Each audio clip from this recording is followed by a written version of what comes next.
Yo, YouTube, what is good, bro gang? What's good? We are back with another video. Welcome to another edition of the JRPG Roundup Show here on the channel, bringing all the latest and greatest in all JRPG news. Without further ado, let's hop straight into it, man. So, Nipponichi Software will release a demo for Disgaea 7 via PlayStation Store and Nintendo eShop on January 12th in Japan, the company have announced.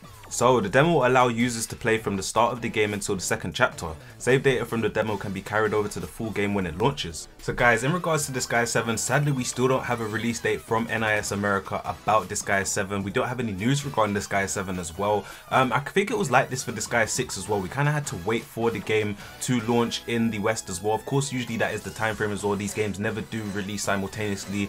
Usually there's kind of like a few months gap in between. I remember Disgaea 6 did release in early January of 2021, and then we kind of had to wait a few months until we actually did get an announcement from NIS America as well about the game coming out. So I remember we did get the game around June times in 2021 as well, and I remember it was only on the Switch at one stage as well. So only on the Switch, and then it eventually came over to PC and then PS4 as well, and then the PS5 eventually. So it's kind of like a slow burning rollout that we got for that game. So I'm hoping with Disgaea 7 that we are going to get some news for this game as well, hopefully this year. I'm hoping that we do get this game this year. I do believe we'll probably get in the latter half of the year. Possibly it could be the same time frame that we did get with Disgaea 6 as well. So hopefully we might even get the game in June as well for a worldwide release. I'm really hoping for that. If you guys do plan on playing Disgaea 7, you guys actually can make a Japanese eStore account for Nintendo, and of course you can make a PlayStation Store account. I will be playing on my PlayStation Store account, my Japanese PlayStation Store account. If you guys do want to try out this game, for the most part as well, if you guys are fans of this series or have played any previous Disgaea games kind of pretty much play the same. The layout of the menus is pretty much the same a lot of the time. They tend not to change too much in terms of the layout design of the games over the years, so you probably definitely will be able to enjoy the demo as well and see what the game does have to offer. So I will be checking out Disgaea 7 for myself on my Japanese account as well. I do kind of want to play a little bit to see what the game does have to offer. I am really excited for this game, and as I've mentioned in previous videos as well, the setting of Disgaea 7 just pulls me in so much, man. That samurai type of era, that Edo type of era in terms of how the characters are designed as well. I'm definitely really interested in this game, so I'm hoping that we do get a release date for this game. NIS America have of course been very quiet, more quiet than usual for them, but I'm hoping that we do get something this year. I'm hoping that we do get this game possibly sometime in the latter half of the year, like I did mention, hopefully within June time, the same time that we did get Disgaea 6 as well for a worldwide release. So if you guys do plan on playing the demo does release tomorrow. At the time of the recording this video is the 11th of January, so this game does launch on January 12th. That is for the demo as well. So if you guys do plan on playing the demo, sorry, you guys can make an eShop account, or you can make a Sony PlayStation Store account, both in Japanese as well, if you guys do want to check that out. So let's move on to the next piece of news. So, Radeon Japan have announced strategy RPG Mercenaries, Lament, Silver Wolf and the 7 Stars of the Maiden. It will launch for Switch on February 9th in Japan for 2,200 yen, which is around equivalent to £13, or it is equivalent to $16 US. So this game will be followed by a PlayStation 4 release at a later date. So Mercenaries, Lament, Silver Wolf and the 7 Stars of the Maiden is the 7th entry in the Mercenaries Saga series and adopts the systems and skills of previous entries, while also adding quality of life improvements and new elements. So here is the game's story synopsis. Several years have passed since a mysterious epidemic suddenly plagued the continent. Victims of the plague became animated corpses, zombies who attacked people, and the mercenaries who fight for a living spent their days doing the dirty work of exterminating them. One day, Silver Wolf Company leader Johan encounters a man who calls himself the Grim Reaper. While Johan narrowly escaped the Grim Reaper's blade, he was left with an ominous prophecy after 100 days when the omen is at its strongest and inescapable death will arrive. After driving away the Grim Reaper, a young maiden appeared before Johan. The maiden was said to be able to use miraculous arts to heal those who have fallen victim to the plague. Was the Grim Reaper just the nightmare that Johan saw after falling to the plague? Johan's encounter with the maiden showed him the light, and so Johan and his companions become the maiden's convoy and travel around the kingdom, one plagued by an epidemic, to confront its deadly fate. So if you guys are just getting into the Mercenary Saga series, these games are very similar to Fire Emblem and the Disgaea series alike. These are actually really good games. My first Mercenaries game was Mercenaries Rebirth Call of the Wild Lynx that came out last year in 2022. The one thing that struck me the most was the gameplay. The gameplay is actually really really fun, man. If you are a fan of tactical RPGs or strategy RPGs, you will 1000% enjoy these type of games.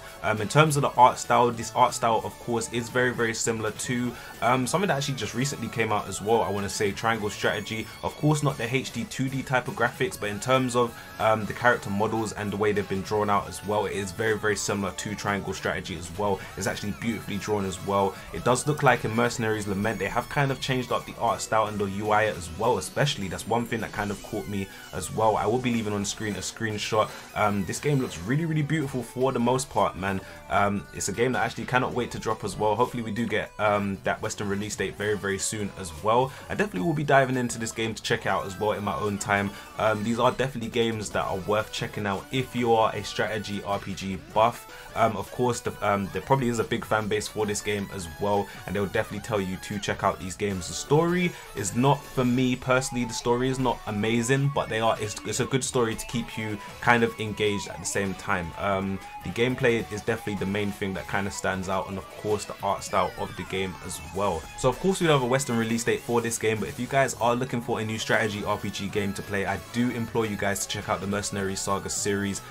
These games are really cheap as well. As you've seen, this game is releasing for 2,200 yen. Like I did mention earlier, that is around 13 Great British pounds, or equivalent to around 15 US dollars. So these games are really cheap.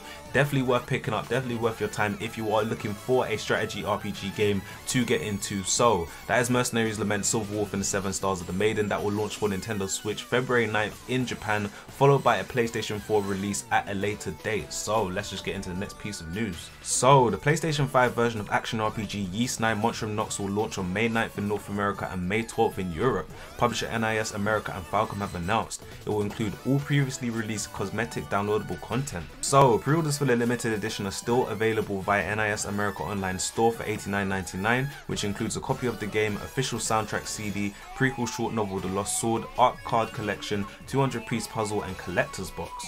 So if you guys have ever been on the fence about getting into any of the Yeast games, this is definitely a great entry point to get into this series. Yeast 9 Monstrum Nox is a great game, man. Amazing combat. If you guys have never played the Yeast game before, I would say of course this is definitely a great entry point into the series. Yeast 8 as well is another game which is highly accessible. You can play pretty much everywhere these days, so definitely check out Yeast 9 Monstrum Nox. Of course for the collectors as well, you guys are going to be definitely happy about Yeast 9 Monstrum Nox coming to the PS5 as well, if you do want to add that to your PlayStation 5 collection as well. This is definitely a game that you should play 1000%. So that is Yeast 9 Monstrum Nox. It will finally be coming to the PlayStation 5 physically May 9th in North America and May 12th in Europe. Publisher NIS America and developer Falcom have announced. So let's move on to the next piece of news. So guys, not the Dragon Quest news that we're all hoping to see. Of course we're all hoping to see something to do with Dragon Quest 12, but it is Dragon Quest news nonetheless. So Square Enix will announce a new Dragon Quest title for iOS and Android on January 18th at 7 o'clock JST, the company have announced. You will be able to watch the announcement event over on YouTube. So guys, like I said, of course it's not the news that we wanted to hear regarding Dragon Quest. Of course we're hoping that we'll get some Dragon Quest 12 news. Hopefully we do get some of that during the year from Square Enix as well. So if you guys are fans of RPG mobile games, this might be up your street as well. So all we know at the moment is that the announcement event will feature an overview of the game. We're not too sure what type of game this is going to be, so you guys will have to stay tuned on January 18th at 7 o'clock JST, and definitely check out what this game does have to offer. So hopefully we do get some Dragon Quest 12 news in the future this year as well, but that is Square Enix. They will announce a new Dragon Quest title for iOS and Android on January 18th, so definitely stay tuned for that.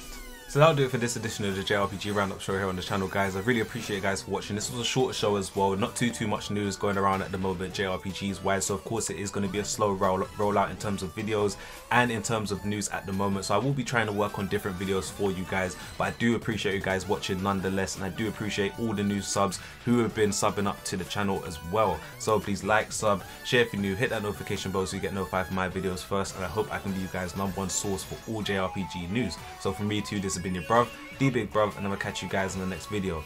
I'm out. Peace.